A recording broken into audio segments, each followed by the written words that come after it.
سب سے پہلے تو فوج سے متعلق سوال کرنا چاہیے کہ فوج کے بارے میں، پاکستانی فوج کے بارے میں میری کیا رائے ہے۔ اس کے بعد پھر جنرل باجوہ کی باری آ جائے گی انشاءاللہ۔ تو میں یہ سمجھتا ہوں، اور اس کو بہت اچھے طریقے سے آپ لوگ سن لیں، کہ جو میں نے جو تاریخ پڑھی ہے، اسلامی تاریخ، اس میں جو بڑے بڑے سقوط ہوئے ہیں وہ 4 ہیں۔ اس میں سقوط بغداد ہے، سقوط اندلس ہے، پھر سقوط سلطنت مغلیہ ہے، سقوط دہلی ہے، پھر سقوط خلافت عثمانیہ ہے۔ میری معلومات یہ ہیں کہ اس وقت مسلم امہ ایک 5ویں سقوط کے دہانے پہ کھڑی ہوئی ہے، اور آپ طلباء نے، اساتذہ نے مجھ سے یہ مضمون بار بار سنا ہوگا، ایک دفعہ نہیں درجنوں بار سنا ہوگا۔ میں اس بات کو بہت زیادہ دہراتا ہوں۔ تو مجھے اس بات پہ تاریخ مجھے یہ بتاتی ہے کہ جہاں جہاں بھی سقوط ہوا ہے وہاں 3 چیزوں پہ حملے ہوئے ہیں، 3 چیزیں کمزور ہوئی ہیں، اور جہاں 3 چیزیں مستحکم تھی وہاں کچھ نہیں ہوا۔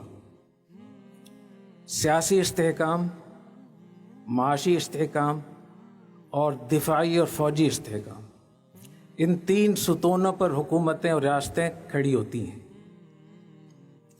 تو میں نے اسلامی تاریخ میں یہ دیکھا ہے کہ جہاں معیشت تباہ ہو گئی تو پھر وہاں بلیک میل ہونا شروع ہو جاتے ہیں، اور جہاں آپس میں اختلافات ہو گئے اور سیاسی عدم استحکام سے دوچار ہو گیا وہ ملک یا وہ ریاست، یا فوج کمزور ہو گئی، تو وہ ریاست اور وہ حکومت اور وہ خلافت، وہ سلطنت، وہ زوال سے دوچار ہوتی ہے۔ تو میں 15-20 سال سے یہ اس موضوع کو بیان کر رہا ہوں کہ بہت مشکل حالات ہیں، اور ان مشکل حالات میں آخری جو لائن ہے امت مسلمہ کی وہ پاکستان ہے۔ باقی تو سب آگے پیچھے ہو گیا، آپ لوگوں نے دیکھ ہی لیا ہے، کسی کے پاس کوئی ایسی طاقت نہیں ہے، کوئی ایسی چیز نہیں ہے۔ تو میں یہ سمجھتا ہوں کہ یہ ہمارے پاکستان کی امت مسلمہ کی فوج ہے، اور جتنا میں نے اس فوج کو دیکھا ہے، جتنے ان کے افسروں سے میں ملا ہوں، اور بہت بڑی سطح پہ، تو میں اس بات کو بہت اچھے طریقے سے کہہ سکتا ہوں، کہتا ہوں، اور میں اس کا آخرت میں بھی جواب دوں گا کہ ہماری فوج اسلامی فوج ہے۔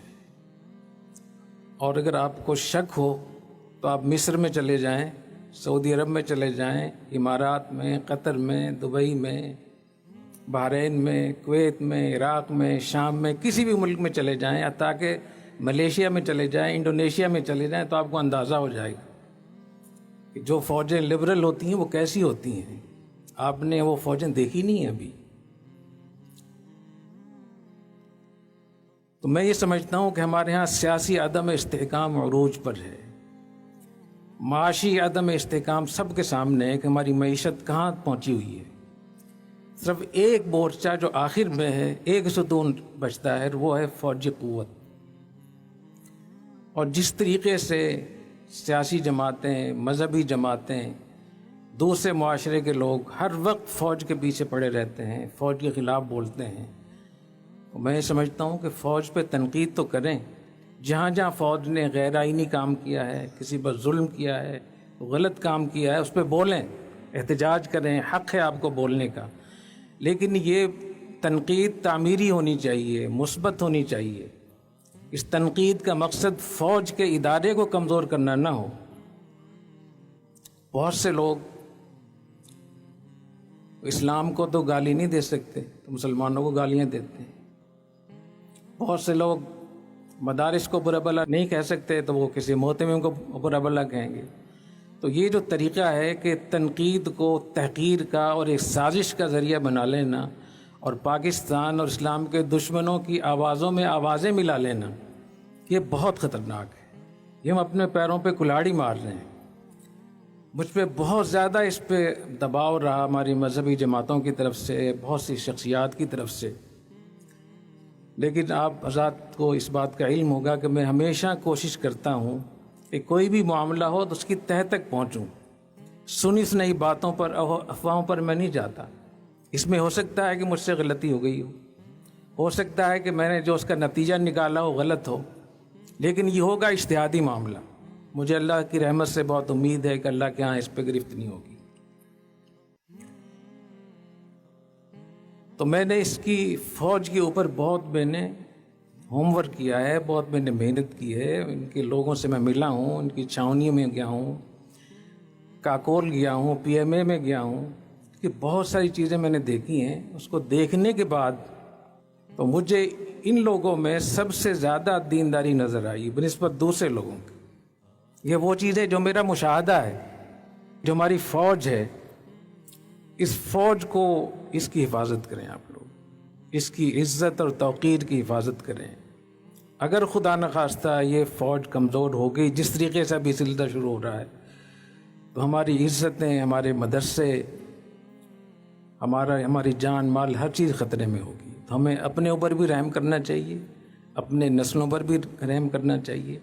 اور میری معلومات یہ ہیں، میرا جو تاریخ کا مطالعہ ہے کہ پاکستان کی فوج کو جو اللہ تعالیٰ نے جو ایک جو اعداد اعدوا لہم ما استطعتم من قوہ کی جو عملی مثال ہے، جو ان کی تربیت ہے، جو وہاں سسٹم ہے، جو میرٹ ہے، جو یونٹی آف کمانڈ ہے، جو ڈسپلن ہے، جو نظم و ضبط ہے، وہ 1000 سال میں ایسی فوج آپ کو نہیں ملے گی۔ اگر اس قسم کی فوج بغداد میں ہوتی ہمارے پاس تو کبھی سقوط نہیں ہو سکتا تھا، اندلس میں ہوتی تو کبھی سقوط نہیں ہو سکتا تھا۔ ابھی آپ دیکھیں کہ کتنے ملکوں میں شورشیں ہوئی ہیں، کوئی ملک رہ نہیں گیا۔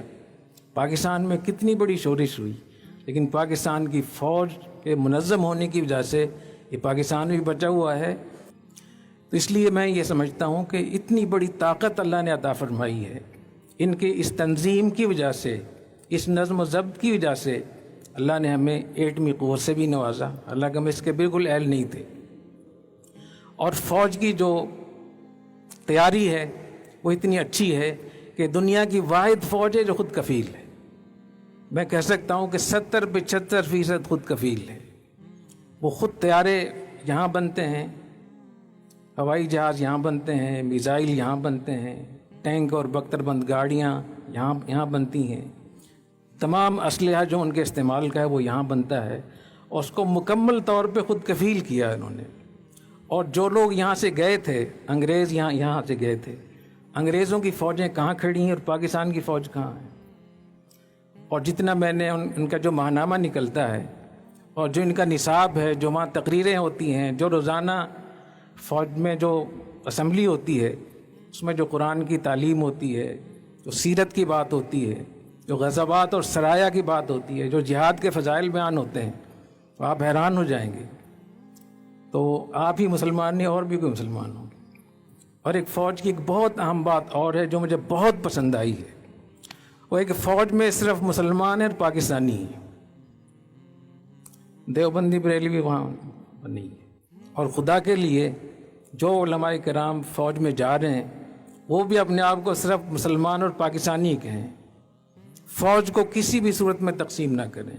جو شخص فوج کو تقسیم کرتا ہے، فوج کے اندر تفرقہ ڈالتا ہے، وہ اسلام کا اور پاکستان کا سب سے بڑا دشمن ہے، چاہے کوئی عالم ہو، چاہے کوئی فوجی ہو، چاہے کوئی غیر فوجی ہو۔